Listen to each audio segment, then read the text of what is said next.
तो मैं इसको एक्सप्लेन करता हूं बेटा। देखिए, सपोज आप किसी जनरल एंगल पे, सपोज करो यहां पे थीटा एंगल पर आप दो मिरर्स को प्लेस कर देते हैं।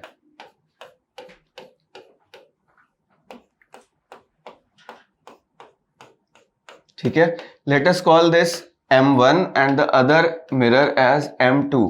ये M1 और M2 दो मिरर्स हो गए हमारे पास, और हमने क्या किया, एक ऑब्जेक्ट को यहां पे प्लेस कर दिया। तो ऑब्जेक्ट की इमेज यहां पे बन जाएगी। ये कौन सी इमेज होगी भाई? ठीक है, फर्स्ट इमेज है given by the first mirror. इसको I11 नाम दे देता हूं। वैसे ही ये वाला मिरर भी क्या करेगा, अपने पीछे एग्जैक्टली उतनी ही डिस्टेंस पे एक इमेज बना देगा। ठीक है, ये मैं बोल देता हूं image 1 formed by second mirror. ठीक, अब क्या होगा, ये एक मिरर 1 है, इसके लिए सामने जो भी है वो एक ऑब्जेक्ट की तरह काम करता है। तो I12 भी इसके लिए क्या बन गई, एक ऑब्जेक्ट बन गई। तो वो क्या करेगा, फिर से इतनी दूर पे ही पीछे एक इमेज बना देगा। इसका नाम मैं देता हूं I2, मतलब सेकेंड इमेज है given by the first mirror. अच्छा, वैसे ही अगर मैं बात करूं एक और लेवल पे, तो देखिए I11 भी एक ऑब्जेक्ट बन गया है M2 के लिए। I11 भी क्या बन गई है, एक ऑब्जेक्ट बन गई है इस मिरर के लिए। तो उसको एक ऑब्जेक्ट मान करके ये अपने पीछे एक और इमेज बना देता है।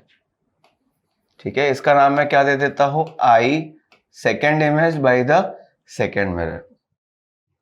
ठीक है, इस तरह से ये प्रोसेस चलता रहता है until and unless the light goes out of these mirrors। ठीक है, तो उसके लिए हम हर बार कैलकुलेट करने नहीं बैठेंगे। एक सिंपल प्रोसेस है या फॉर्मूला, सेट ऑफ फॉर्मूला है जिससे कि हम नंबर ऑफ इमेजेस कैलकुलेट कर सकते हैं। तो उसको देख लेते हैं हम लोग एक बार। ठीक है, तो इसके बाद ऐसे ऐसे करते जाएंगे, और जो भी इमेजेस ये M2 बनाता है वो M1 के लिए क्या बन जाएगा, ऑब्जेक्ट बन जाएगा। और वैसे ही M1 जो भी इमेजेस बनाता है वो M2 के लिए ऑब्जेक्ट बन जाते हैं। तो मल्टीपल इमेजेस बनती जाती है। तो नंबर ऑफ इमेजेस कैलकुलेट करने के लिए हमें क्या करना होगा बेटा, कि केसेस बना लेते हैं हम लोग। ठीक है, तो I will explain those cases. देखो, when two plane mirrors are inclined to each other at some angle theta. मान लो कि कोई दो मिरर्स हैं जो एक दूसरे से एंगल थीटा पे हैं, तो उनके बीच में जो बनने वाली इमेजेस हैं, let us call those images, the number of images as n। ठीक है, n इमेजेस बनती है उनके बीच में, और उस n का जो वैल्यू है वो डिपेंड करता है उनके बीच के एंगल पर, मिरर्स के बीच के एंगल पर और ऑब्जेक्ट के प्लेसमेंट पर। ठीक है, तो पहला केस क्या है कि सपोज कर लीजिए कि जो एंगल है मिरर्स के बीच में वो तो क्या है, थीटा है। इतनी बात हो गई हमारी। तो अगर केस 1 की मैं बात कर रहा हूं, देखिए ध्यान से, अगर ये एंगल ऐसा है कि 360 को डिवाइड करने पर थीटा से एक इवन इंटीजर मिलता है। इफ यू डिवाइड 360, ठीक है, by the angle between the mirrors and you get an even integer, तो नंबर ऑफ इमेजेस कितनी आ जाती हैं बच्चे, वो आ जाती हैं 360 डिग्री बाई थीटा -1। ठीक है, एक एग्जाम्पल लेता हूं। देखिए यहां पे सपोज करो बेटा हमारे पास थीटा दिया हुआ है, इट इज 120 डिग्री। अगर मैं ले लूं तो फिर क्या हो जाएगा, वो तो ऑड हो जाएगा। सपोज करो कि एंगल दिया हुआ है 60 डिग्रीज दिया हुआ है, तो हमारा जो 360 बाई थीटा का वैल्यू है, 360 बाई थीटा यानी 360 बाई 60, ये आएगा क्या, 6। ठीक है, तो क्योंकि ये इवन आ रहा है तो नंबर ऑफ इमेजेस क्या हो जाएंगे, 360 बाई थीटा -1। तो इस केस में नंबर ऑफ इमेज क्या आता है, नंबर ऑफ इमेज या images I should say is equal to 6 - 1, that is equal to 5। तो जब भी आपको इवन इंटीजर मिलता है थीटा से डिवाइड करने पर, ठीक है, एंगल बिटवीन द मिरर्स से डिवाइड करने पे आपको एक इवन इंटीजर मिल जाए, so then the number of images is that number -1, ठीक है। And important thing is object can be placed symmetrically and asymmetrically. Symmetrically place हुआ है और asymmetrically place हुआ है बेटा, उससे कोई फर्क नहीं पड़ता। ऑब्जेक्ट कहीं भी रखो, नंबर ऑफ इमेजेस कैसी आएंगी, अगर आपको इवन इंटीजर मिलता है then one image is reduce, the count is reduce by 1, because इस केस में सिमेट्री की वजह से the last 2 images coincide with each other, ठीक है। इस बात को याद रखिएगा, whenever even integer you get after dividing 360 by theta, तो image is 1 less than that number. चलो नेक्स्ट केस में क्या होता है बेटा कि if 360 by theta is odd integer, ठीक है, 360 बाई थीटा में क्या मिल जाता है, एक ऑड इंटीजर मिल जाता है। जैसे कि सपोज करो मिरर्स के बीच में जो एंगल है वो 120 डिग्री दिया हुआ है, तो आप जब 360 को थीटा से डिवाइड करते हो, right, 360 divided by 120 if you do, you get how much 3 and this is odd number। तो इस केस में बेटा there are 2 possibilities, यहां पे 2 possibilities होती हैं और वो possibilities किस बेसिस पे आती हैं, प्लेसमेंट ऑफ ऑब्जेक्ट पर, ठीक है। वो केसेस क्या है वो मैं 1 by 1 बताता हूं। देखिए क्या केसेस हो सकते हैं, ऑब्जेक्ट इज प्लेस्ड सिमेट्रिकली, ये एक केस है कि ऑब्जेक्ट को सिमेट्रिकली प्लेस किया। सिमेट्रिकली प्लेस करने का मतलब क्या है कि अगर ये मिरर है तो उनके बीच वाली एंगल बाइसेक्टर पर कहीं ऑब्जेक्ट को रख दो तो वो सिमेट्रिकली प्लेस्ड माना जाता है, दोनों के कहीं बीच में।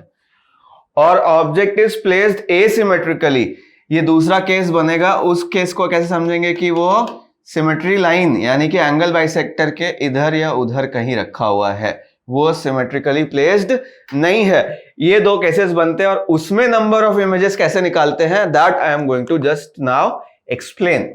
तो बेटा अगर सिमेट्रिकली प्लेस्ड है, देखिए यहां पर you can clearly see that the object is placed on the angle bisector between the 2 mirrors. अगर ऐसा हुआ तो the number of image is again 360 by theta -1। इस केस में भी दोबारा से लास्ट वाली इमेज जो है वो कोइंसाइड कर जाती है और हमें 360 बाई थीटा नहीं मिलता बल्कि 360 बाई थीटा -1 मिल जाता है। तो ये सपोज करो कि इनके बीच में एंगल था 72 डिग्री, 72 डिग्री का एंगल दिया हुआ था इनके बीच में, ठीक है। तो आप क्या करोगे, सबसे पहला स्टेप क्या होता है हमारा, 360 डिवाइडेड बाई थीटा करते हैं, ठीक है।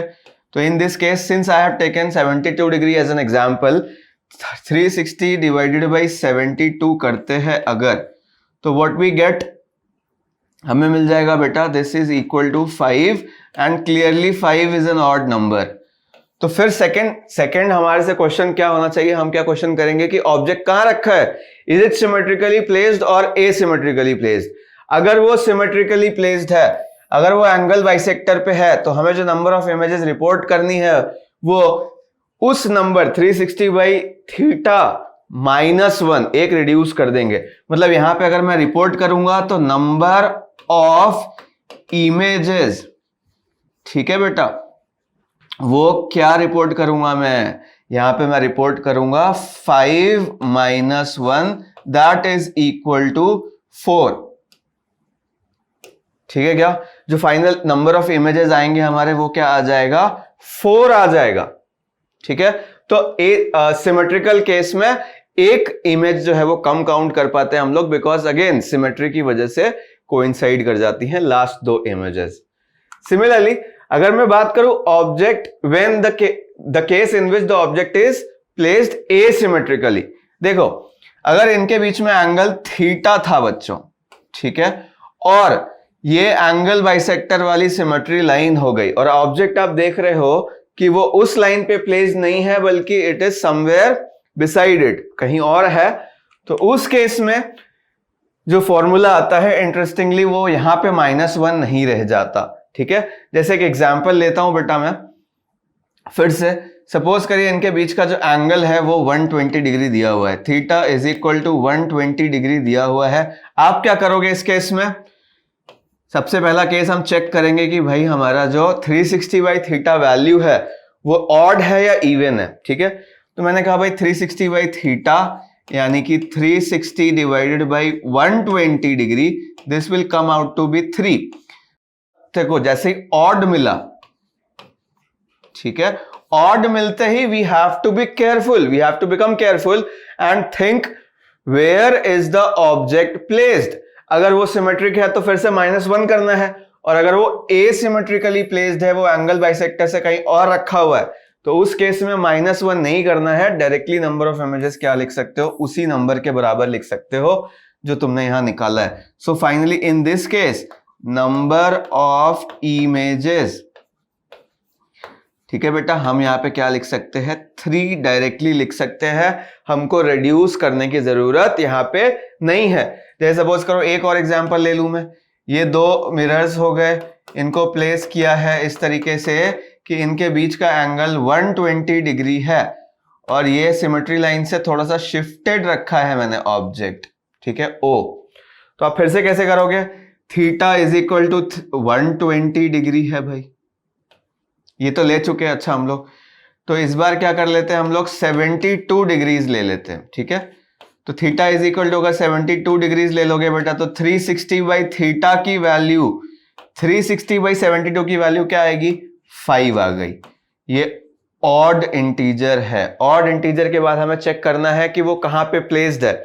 इस केस में वो एसिमेट्रिकली प्लेस्ड है, मतलब यही हमारा क्या हो जाएगा, नंबर ऑफ इमेज हो जाएगा, नंबर ऑफ इमेजेस। सीधा क्या लिख देंगे, 5।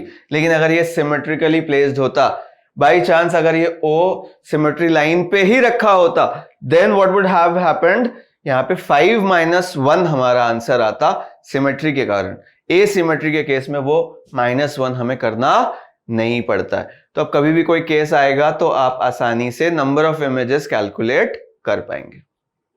तो हमने सारे केसेस देख लिए हैं। एक बार मैं क्या करता हूं, आपके सामने एक एग्जाम्पल प्लेस करता हूं। जैसे सपोज करो बेटा, यहां पर मैंने बोला कि भाई एक एंगल हमारे सामने आ गया 40 डिग्री, ठीक है, और दूसरा एंगल क्या हो गया हमारे सामने 32 डिग्रीज, ठीक है।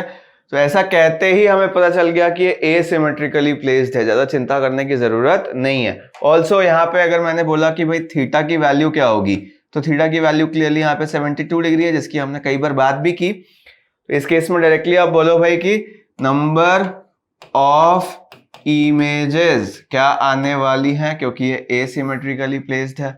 देखते हैं, तो पहले तो निकालना क्या है हमें, 360 बाई थीटा, 360 बाई 72 करोगे, ये क्या आ जाएगा 5 आते ही आप डायरेक्टली बोल दो कि भाई एसिमेट्री है, ये ऑड है, तो 5 ही हमारा क्या हो जाएगा, काउंट हो जाएगा, ठीक है। अच्छा, अगर थीटा इज इक्वल टू 0 हो जाए तब क्या करेंगे सर? तो यार सीधी बात है, देखिए अगर थीटा इज इक्वल टू 0 है तो 360 डिवाइडेड बाई, जैसे ही आपने थीटा पुट करने की कोशिश करी तो ये क्या हो जाएगा, टेंडिंग टू इन्फिनिटी आ जाएगा, ठीक है। तो इस केस में नंबर ऑफ इमेजेस क्या आती हैं, इनफाइनाइट नंबर ऑफ इमेजेस आती हैं। देखिए क्या होता है कि अगर 2 इमेजेस बिल्कुल पैरेलल प्लेस्ड हैं, मतलब इनके बीच का जो एंगल है वो क्या हो गया है, 0 डिग्री हो गया है। तो जैसे ही आप एक ऑब्जेक्ट प्लेस करते हो इनके बीच में, लेट से कि यहाँ पे आपने एक ऑब्जेक्ट प्लेस कर दिया O, इसकी इमेज जब मिरर 1 बनाएगा तो वो अपने पीछे उसकी इमेज बना देगा। Let us call this image as I1, पहली इमेज है बाई मिरर 1। अब अगर इसके पास चांस आ जाए दूसरे वाले मिरर M2 के पास, तो वो क्या करेगा, इसकी एक इमेज बना देगा उधर। मैंने बोला भाई ये कौन से नंबर की इमेज होगी, तो आप बोलोगे सर इसने तो पहली बार ही बनाई है, M2 ने तो पहली बार ही बनाई है। तो मैंने बोला इसका नाम भी इमेज 1 ही होना चाहिए, बट बनाई किसने है, 2 ने। तो यहाँ पे सेकेंड नंबर में डाल देता हूं। सेकेंड वाला जो नंबर है वो मिरर का नंबर है, और फर्स्ट है नंबर ऑफ इमेज जो उसने बनाई है।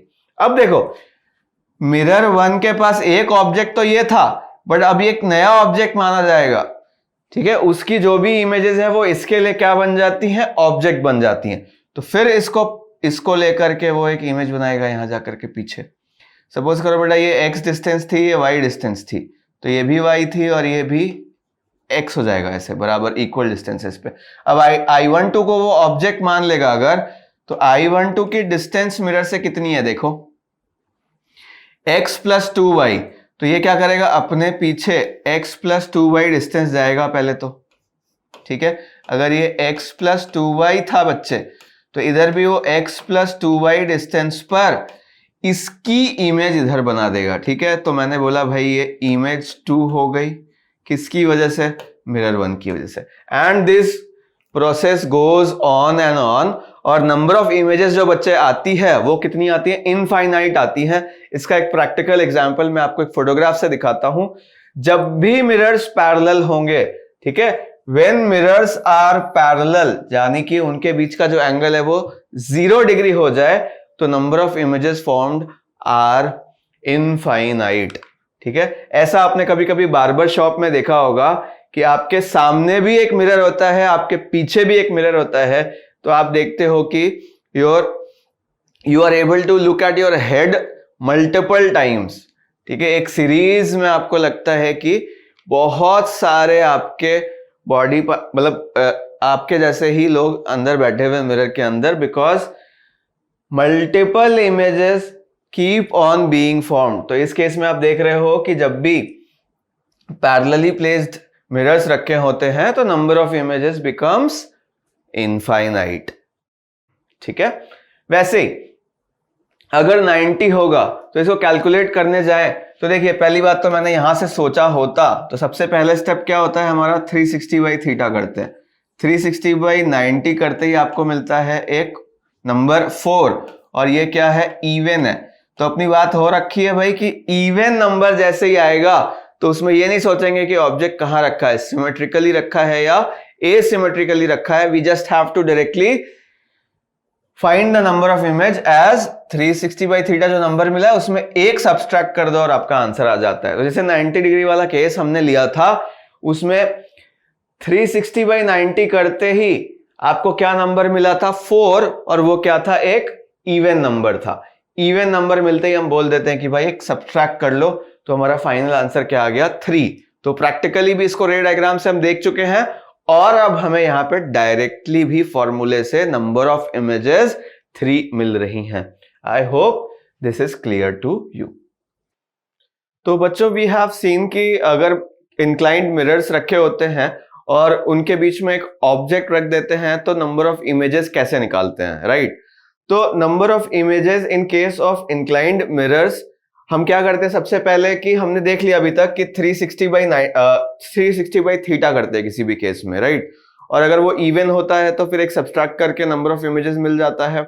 अगर वो नंबर एक ऑड नंबर आता है तो उस केस में हम क्या करते हैं बच्चों, वहां पे we see that if the number is odd then we have to see where the object is placed. अगर ऑब्जेक्ट सिमेट्रिकल लाइन पे रखा होता है देन अगेन उस नंबर में -1 कर दो और आपको नंबर ऑफ इमेजेस मिल जाते हैं। लेकिन अगर बच्चों यहां पे हमारे पास ऐसा मिलता है कि वो ऑब्जेक्ट जो है वो सिमेट्री लाइन पे नहीं रखा हुआ है, तो हम क्या करते हैं फिर 360 बाई थीटा जो नंबर है वो ही आ जाता है। जैसे इस केस में फाइनली हमने देख भी लिया कि अगर ये 90 डिग्री था तो 360 डिवाइडेड बाई 90 जो कि 4 आ रहा था, और अगर ऑब्जेक्ट को हमने कैसे भी रखा, 4 तो एक इवन नंबर है तो कोई फर्क नहीं पड़ता ऑब्जेक्ट कहां पे भी प्लेस्ड हो, हमें क्या मिल जाता है, -1 करके नंबर ऑफ इमेज मिल जाता है। यहाँ पे एक एग्जांपल भी मैंने शो किया है बच्चों।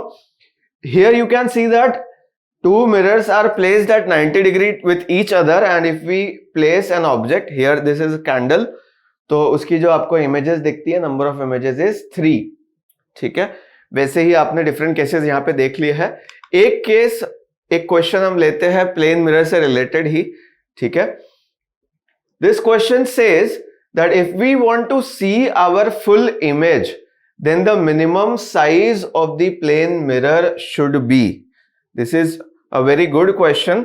अगर बेटा हमारे पास एक प्लेन मिरर हो, सपोज करो ये एक प्लेन मिरर है and there is a person standing in front of this mirror, ठीक है, ये एक प्लेन मिरर हो गया और यहां पे एक पर्सन है जो खड़ा है यहां पे, ठीक है बच्चे, और हमको क्या चाहिए कि the size of mirror that should be present in front of him so that he is able to see the full image. तो हमें क्या करना होता है बेटा, इस केस में हम क्या करते हैं कि पहले देखते हैं कि is he able to see his head, is he able to see his foot, ठीक है। तो मैं थोड़ा सा चेंज करता हूं इस पर्सन को। देखो पर्सन की आईज के हिसाब से हमें सब कुछ सोचना होता है।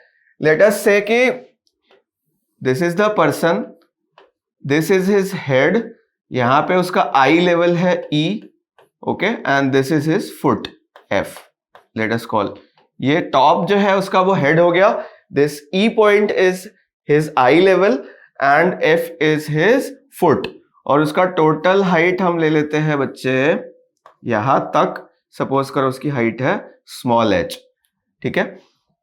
अच्छा भाई देखिए, अगर आपको उसकी हेड की इमेज देखनी होती है तो हेड की इमेज तो तभी दिखाई देगी जब यहां से रे निकल के उसके आई के अंदर डायरेक्टली एंटर कर जाए, ठीक है। उसको अगर अपने फोरहेड की इमेज देखनी होती है वो भी ऐसे जानी चाहिए और आई में आ जानी चाहिए। सिमिलरली अगर उसको फुट की इमेज देखनी है तो फुट से जो रे निकलेगी वो यहां आ जाएगी, ठीक है, फिर से आई के अंदर। तो इसके बाद वाली जो भी रेज है वो तो उसके आई में आए जरूरी नहीं है, इसके हेड के ऊपर वाली जो रेज है वो भी जरूरी नहीं है। अच्छा, उसके सिवा उसके स्टोमक के आसपास से कोई रे अगर आती तो वो इजीली उसके आई के अंदर जा सकती है, इसी पार्ट के अंदर से, करेक्ट है। तो हमें क्या करना होगा कि बस ये पार्ट देखना होगा मिरर का जिसके अंदर से वो उसके हेड की रे रिफ्लेक्ट हो जाए, उसके फुट की रे रिफ्लेक्ट हो जाए, तो हमारे लिए मिरर का एक प्रॉपर साइज मिल जाएगा, ठीक है। सपोज कर लेते हैं बेटा कि यहां से मैंने एक नॉर्मल ड्रॉ कर लिया, यहां से एक नॉर्मल ड्रॉ कर लिया, ठीक है। अच्छा, सपोज करो बच्चों कि ये जो पार्ट है उसका आई लेवल से हेड तक का वो सपोज करो x है, तो from symmetry we can see here कि इतना पार्ट जो है वो x/2 होगा। देखिए x/2 होगा, ठीक है। x/2 कैसे हो गया भाई, आपको यहाँ पे 3 ट्रायंगल बनते हुए दिख रहे होंगे, ये वाला ट्रायंगल, ये वाला ट्रायंगल और ये वाला ट्रायंगल। देखो ये पूरा पार्ट सेम है और ये दोनों ट्रायंगल्स भी एक दूसरे से क्या हो जाएंगे, कॉन्ग्रुएंट हो जाएंगे, ये एंगल सेम है इनके लिए इसलिए, ठीक है। तो फ्रॉम हियर वी कैन से अगर ये पूरा डिस्टेंस x है तो सामने वाला डिस्टेंस क्या हो जाएगा, x/2 हो जाएगा। From congruency of these 3 triangles we can say. Similarly यहां पे आपको देखिए 3 ट्रायंगल्स दिखेंगे, एक triangle, 2 triangle, 3 triangle. Let us say कि उसके आई लेवल से उसके फुट तक का जो डिस्टेंस है वो y है, ठीक है। तो अगर इन ट्रायंगल्स को देखूं बच्चे तो ये एंगल और ये एंगल दोनों क्या हो गए, सेम हो गए, ये एक कॉमन साइड हो गई और ये 90 डिग्री हो गया। फिर से ये दोनों ट्रायंगल्स क्या हो गए, ए से क्या हो गए, कॉन्ग्रुएंट हो गए। फ्रॉम हियर वी कैन से कि ये डिस्टेंस और ये डिस्टेंस हाफ हाफ है, y/2 और सामने वाला ट्रायंगल भी इसके कॉन्ग्रुएंट हो जाएगा, तो ये डिस्टेंस भी कितनी हो गई, y/2 हो गई। तो बेटा we can say from here कि ये डिस्टेंस क्या हो गई, y/2। इसके नीचे का, इस पॉइंट के नीचे का मिरर और इस पॉइंट के नीचे का मिरर बिल्कुल भी यूज नहीं हो रहा, तो हमारे लिए ये पता चला कि भाई ये जो मिरर है इतना ही लेंथ हमें चाहिए। लेट अस कॉल दिस कि ये A और B है बच्चों। तो क्या हमें A-B लेंथ का मिरर ही चाहिए, एंड ऑब्वियसली उसकी पूरी हाइट कितनी है, x+y है, जिसकी वैल्यू हमने h ले रखी है, ठीक है। तो ये x+y/2 हो गया, ठीक है। तो from here I can say that size of mirror clearly मैंने शो किया, वो क्या है, x+y/2। इन दोनों डिस्टेंसेस को अगर मेजर कर ले, ये हमें लेंथ ऑफ मिरर मिल जाती है, x+y/2, और x+y एक्चुअली क्या है, height of the person divided by 2। तो यहां से हमें पता चलता है बच्चों कि अगर किसी पर्सन को अपनी पूरी की पूरी इमेज देखनी है from head to the foot, पूरी इमेज देखनी है तो एटलीस्ट उसके सामने कितना बड़ा मिरर होना चाहिए, उसकी हाइट का हाफ। इसका क्या मतलब हुआ, अगर कोई मैन है and his height is 6 feet, तो उसको जो मिरर की साइज चाहिए होगी वो कितनी हो जाएगी बच्चों, 3 फीट। अगर उसके सामने एक मिरर रखा होगा तो वो अपनी पूरी की पूरी जो इमेज है वो मिरर में देख सकता है। अच्छा भाई, उसकी इमेज उसको दिखाई कैसे देगी, तो देखो एक्चुअली यहां से देखो, ठीक है, यहां पे उसका हेड का इमेज बन जाएगा H, और यहां से हम अगर एक्सटेंड करें ये दोनों लाइंस, तो हमें क्या मिल जाता है, उसका फुट का इमेज मिल जाता है। तो हेड और फुट मतलब वो पर्सन अपने आप को पीछे मिरर के देख सकता है, ठीक है। तो कितनी बड़ी विंडो से उसको अपने इमेज को देखना होगा, अगर वो अपनी आई से देख रहा है तो ये विंडो होगी जिससे वो अपनी पूरी की पूरी इमेज को देख सकता है। उस विंडो की साइज के हिसाब से भी हम सोच सकते थे कि भाई वो x प्लस y/2 साइज का मिरर होगा तो काम हो जाएगा, ठीक है। तो ऑप्शंस देख लेते हैं, twice of height, same as height, half of height, या depends on distance from the mirror. यहां पे आप देख सकते हो कि अगर पर्सन को थोड़ा पीछे भी खड़ा कर देता देन ऑल्सो ये वही आता, क्योंकि इस डिस्टेंस का कोई भी यहां पे जरूरत नहीं पड़ी हमको।